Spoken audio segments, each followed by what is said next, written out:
स्वागत है एक बार फिर से सभी दर्शकों का सचनामा इंडिया प्लस न्यूज के स्पेशल प्रोग्राम जीवन परिचय में। जीवन परिचय में आज हम एक ऐसी शख्सियत से बात करने वाले हैं जो इन दिनों मुजफ्फरनगर में अपनी प्रमुख समाज सेविका के रूप में कार्य करते हुए झंडे गाड़ रही हैं। जी हाँ, हम बात कर रहे हैं मुजफ्फरनगर के बड़े परिवार उद्योगपति परिवार की बहू ममता अग्रवाल जी की। हमारे साथ सीधा बात करने के लिए मौजूद हैं। आज हम जानेंगे इनके जीवन के बारे में। ये समाज सेवा करते हुए एक अलग कार्य इन दिनों शिक्षा के क्षेत्र में कर रही हैं। बात करने के लिए हमारे साथ खुद ममता अग्रवाल जी मौजूद हैं। बहुत बहुत स्वागत है आपका हमारे चैनल। धन्यवाद, बहुत बहुत धन्यवाद। आपसे जानना चाहेंगे, हम इस प्रोग्राम में सबसे पहले जीवन के बारे में जानते हैं। आपके जीवन की शुरुआत कहाँ से हुई, कहाँ पे जन्म हुआ, मुजफ्फरनगर तक का सफ़र किस तरह का आपका रहा? मेरा जन्म वैसे मुजफ्फरनगर में हुआ था, पर मैं देहरादून में पली बड़ी हूँ और करीब 29 साल पहले मेरी शादी हुई और मैं मुजफ्फरनगर आ गई। और अब मेरी 2 बेटियाँ हैं। एक बेटी मेरी लॉयर है जो सुप्रीम कोर्ट में प्रैक्टिस कर रही है और छोटी बेटी अभी लंदन से पढ़ के आई है और उसने फैमिली बिजनेस ज्वाइन करा है। जी, मुजफ्फरनगर में आने के बाद जिस तरह से मुजफ्फरनगर को लेकर एक अलग तस्वीर लोगों के माइंड में आती है, लेकिन मुजफ्फरनगर को बहुत बारीकी से आप इन दिनों परख रही हैं। अलग अलग जिस तरह से आपके कार्य लगातार सोशल मीडिया पर आप छाई रहती हैं, तो किस तरह की चीज़ें हैं? हाँ, मुजफ्फरनगर के बारे में ये बहुत मशहूर शुरू से हम सुनते हैं कि पहले पहले सुना जाता था कि मतलब क्राइम कैपिटल है, ये है वो है। पर आने के बाद ऐसा लगा नहीं, ऐसा कुछ है नहीं। बहुत अच्छे लोग हैं हम सब यहाँ, बहुत मिलनसार। पर हर शहर के, हर देश के, हर समाज के 2 रुख होते हैं, जो इस शहर के भी हैं, कुछ अच्छे कुछ बुरे, और वो एक समाज का हिस्सा होते हैं। तो अब से कुछ साल पहले तक मैं सिर्फ एक अच्छे हिस्से को जानती थी और अब कुछ समय से देख रही हूँ कि इस समाज में जो पीड़ाएं हैं, खासकर जो बच्चों को लेकर हैं, जो छोटे तबके के बच्चे हैं जिनको शिक्षा नहीं मिल रही है, उससे जुड़ी हूँ। तो उसके बारे में अब थोड़ा बहुत जानने लगी हूँ। जिस तरह से आपकी अलग अलग चीज़ें लगातार मीडिया की सुर्खियों में बनी रहती हैं, आप जिस तरह से गरीब बच्चों को आप अपने खर्च से पढ़ा रही हैं, उनको आगे बढ़ाने के लिए आप जद्दोजहद लगातार कर रही हैं, कैसे मन में आया, किस तरह से ये चीज़ें आपने देखी कि इस क्षेत्र में मुझे काम करना चाहिए? अ, एक चीज़ जो मुझे शुरू से पसंद नहीं थी वो था छोटे बच्चों का भीख मांगना। जी। वो हमेशा मुझे स्ट्राइक करता था कि छोटे बच्चे जो भीख मांगते हैं, कुछ तो अपना नेचर होता है, हर इंसान का, हर व्यक्ति का एक अलग तरीके का स्वभाव नेचर होता है। तो मेरा स्वभाव शायद इस तरीके का था कि उस तरफ मेरा ध्यान गया। तो आप हर बच्चे को तो एकदम पकड़ के नहीं स्कूल भेज सकते, उसके लिए एक डायरेक्शन चाहिए होता है। तो 2015 में एक एनजीओ खोला था मैंने, खुशी हर पल के नाम से, जिसमें हम लोग बच्चों को स्लम से ले जाकर स्कूल लेके आते थे और उनको पढ़ाने की कोशिश करते थे। फिर कोविड आने के बाद वो स्कूल हमें बंद करना पड़ा, जो कि बहुत अच्छा चल रहा था। हम लोग बहुत ज़्यादा बच्चों को तो नहीं, करीब 20-30 बच्चों को वहाँ पढ़ा रहे थे और काफ़ी चेंजेस भी दिख रहे थे। पर फिर कोविड की वजह से वो बंद हो गया। और जब कोविड ख़त्म हुआ और मैं भी अपनी थोड़ी सी जिम्मेदारियों से और फ्री हुई, तो मुझे लगा कि शायद मुझे फिर से शुरू करना चाहिए। तो अब 5-7 महीने से मैंने फिर शुरू करा है, पर इस बार दोबारा स्कूल ना खोलकर, क्योंकि माननीय प्रधानमंत्री जी के द्वारा चलाए गए प्रोग्राम्स में और आदरणीय मुख्यमंत्री जी इतने स्कूल्स खोल रहे हैं, सरकारी स्कूल बहुत हैं हमारे प्रदेश में, उनमें सब तरीके की फैसिलिटीज़ हैं बच्चों के लिए, किताबें मिलती हैं, यूनिफॉर्म मिलती है और मिड मील मिलता है। पर अगर आप स्कूल्स को पास से जाके देखें तो बच्चे स्कूल्स तक नहीं आ पा रहे किन्हीं कारणों से।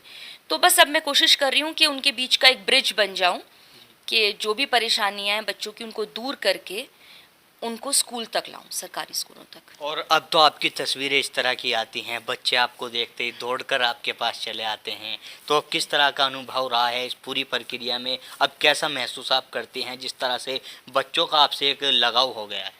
शायद बच्चों से तो मुझे पहले से ही लगाव था, ये अपना अपना एक अलग तरीके का ऑरा होता है और शायद मुझे बच्चे बहुत पसंद आते हैं और मैं उनसे बहुत घुल मिल जाती हूँ।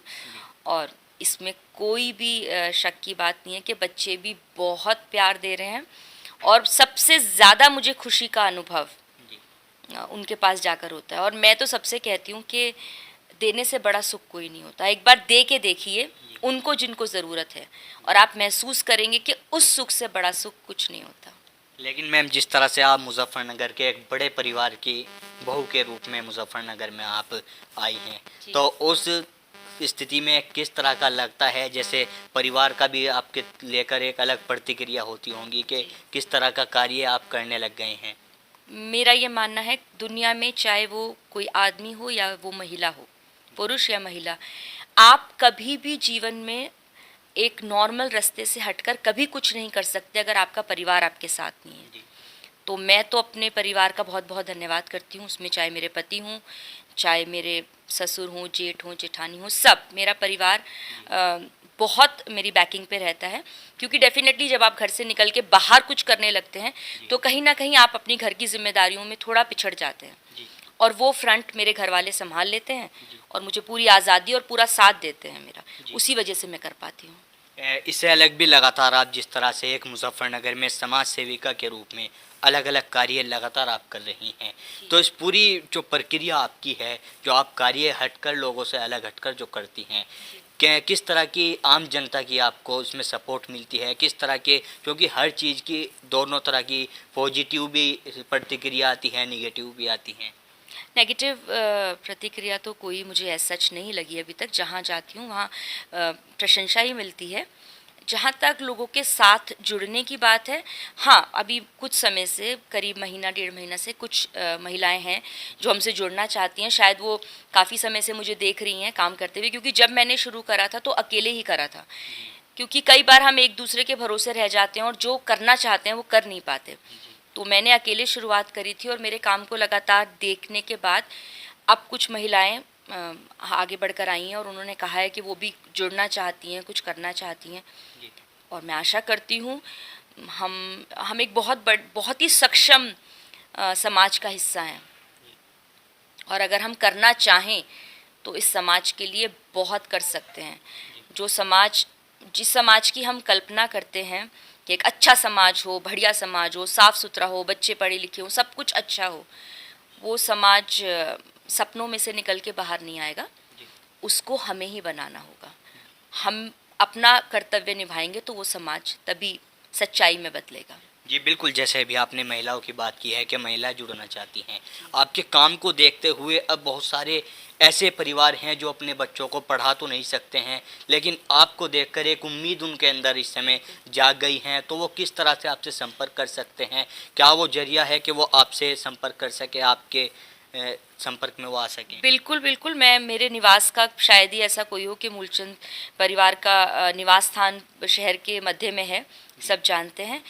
मेरी आपसे बहुत निवेदन है, अगर कोई भी ऐसा हो जो अपने बच्चों को पढ़ा नहीं पा रहा हो लेकिन शिक्षा की तरफ ले जाना चाहता हो, तो हम तत्पर हैं, हमेशा तैयार हैं मदद के लिए। और लोग आ भी रहे हैं, छोटे बच्चे, परसों भी मैं स्कूल में थी तो 2 बच्चे लेकर एक माता आई थी। उन्होंने कहा मेरे बच्चे इवान हॉस्पिटल से भी वो दूर रहती हैं, तो कैसे आए यहाँ तक। तो अब हम कोशिश कर रहे हैं कि किसी तरह उनके लिए रिक्शा लगवा दी जाए कि वहाँ से 5-6 बच्चे हैं तो वो स्कूल तक आएँ। तो जो भी मदद मुझसे जहाँ तक होगी मैं हमेशा तैयार हूँ। जी, तो जैसे लगातार आप कार्य कर रहे हैं, अभी आपके जीवन के बारे में हमने बात की और आपके काम को लेकर बात की, लेकिन एक राजनीतिक रूप से भी आप भारतीय जनता पार्टी से जुड़ी हुई हैं, तो राजनीतिक रूप से अपने आप को किस तरह से आप देखती हैं, किस तरह का आपका राजनीति में होते हुए कार्य है?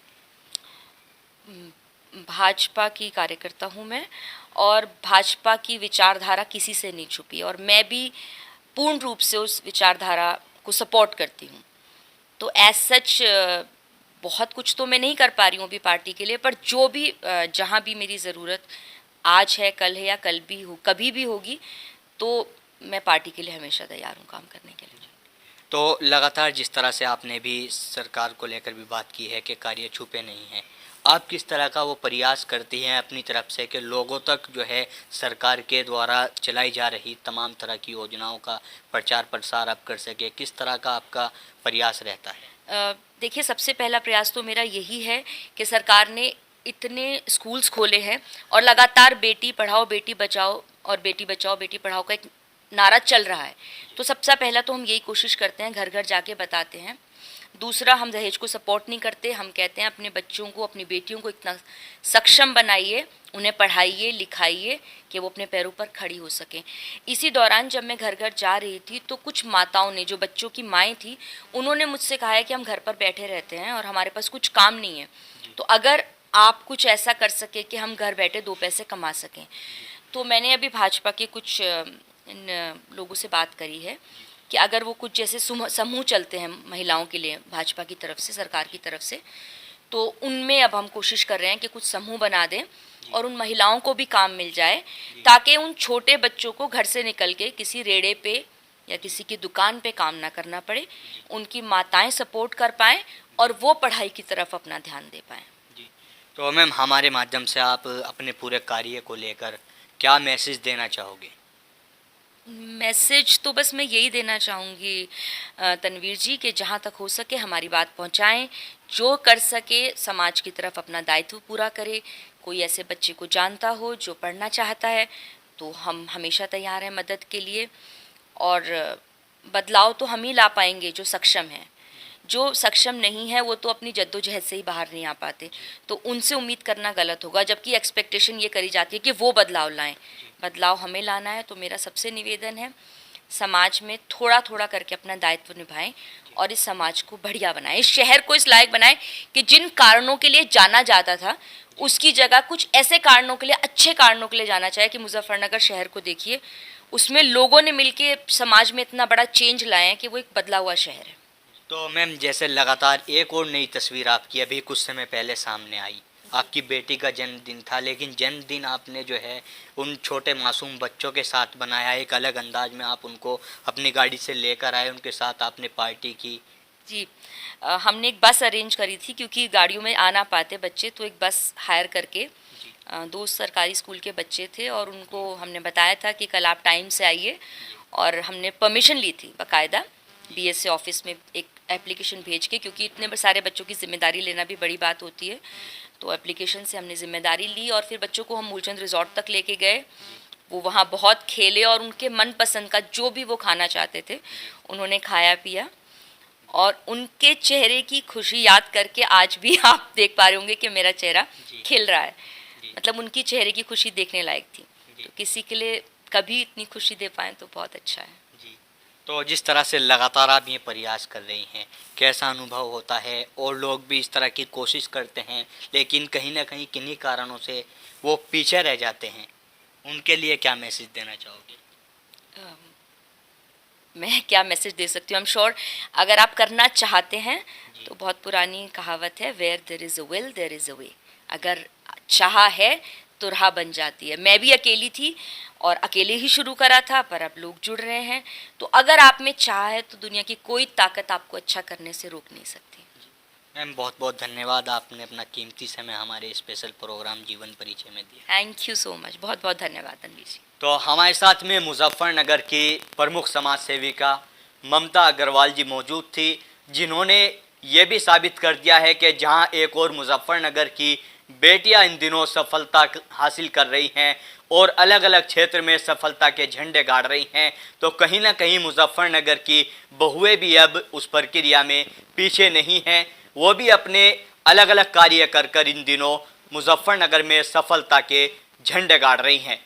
सचनामा इंडिया प्लस न्यूज़ के स्पेशल प्रोग्राम जीवन परिचय में लगातार हमारी कोशिश रहती है कि जो समाज हित के लिए कार्य कर रहे हैं उनका चेहरा हम अपने दर्शकों के सामने लाए, ताकि उनको सुनकर, उनको देखकर और लोग भी प्रेरणा ले सके और उनके नक्शे कदम पे चलकर लोगों का भला कर सके और कुछ अलग कार्य कर सकें।